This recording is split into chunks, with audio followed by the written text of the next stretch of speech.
नागपुरात आज काँग्रेस स्थापना दिनाची सभा आहे। सभेची तयारी पूर्ण झालेली आहे। आपण हे दृश्य या ठिकाणी बघू शकतो। 3 स्टेज या ठिकाणी तयार करण्यात आलेले आहे। एका स्टेजवर 150 नेत्यांना बसण्याची व्यवस्था जी आहे ती करण्यात आलेली आहे।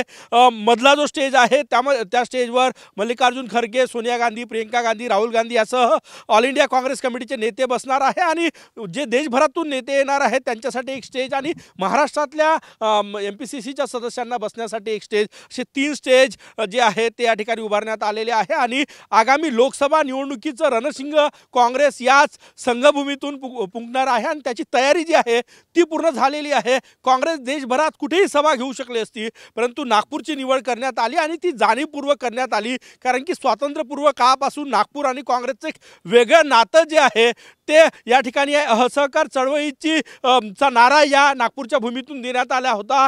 41व्या वर्षी इंदिरा गांधी यांना ऑल इंडिया काँग्रेस कमिटीचं अध्यक्षपद बनवण्याचा निर्णय नागपूरच्या अधिवेशनात झाला होता। त्यामुळे ऐतिहासिक महत्त्व आहे काँग्रेसचं आणि नागपूरचं आणि या सगळ्या महत्त्वाच्या निर्णयासाठी। आणि त्यामुळेच आगामी लोकसभा निवडणुकीच्या पार्श्वभूमीवर ही तयारी आपण बघू शकतो। या ठिकाणी स्टेजच्या अगदी पुढे एक रांगोळी जी आहे ती काढण्यात आलेली आहे।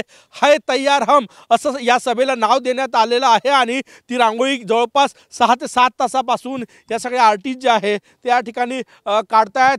40 बाय 20 ची ही भव्य अशी ही रांगोळी आहे आणि महत्त्वाचं म्हणजे जवळपास 1 लाख लोक या ठिकाणी बसतील अशी व्यवस्था जी आहे ती करण्यात आलेली आहे। भव्य अशी ही रॅली या ठिकाणी होणार आहे। सगळ्यात महत्त्वाचं म्हणजे काँग्रेसच्या या सभेतून आगामी लोकसभा निवडणुकीच्या प्रचाराचं रणशिंग फुंकलं जाणार आहे।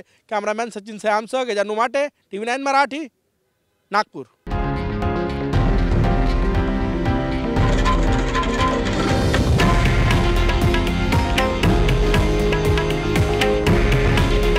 हे आहे देशातील नंबर 1 न्यूज नेटवर्क आणि आपण पाहत आहात TV9 मराठी। काळजी तुमची, हित महाराष्ट्राचं।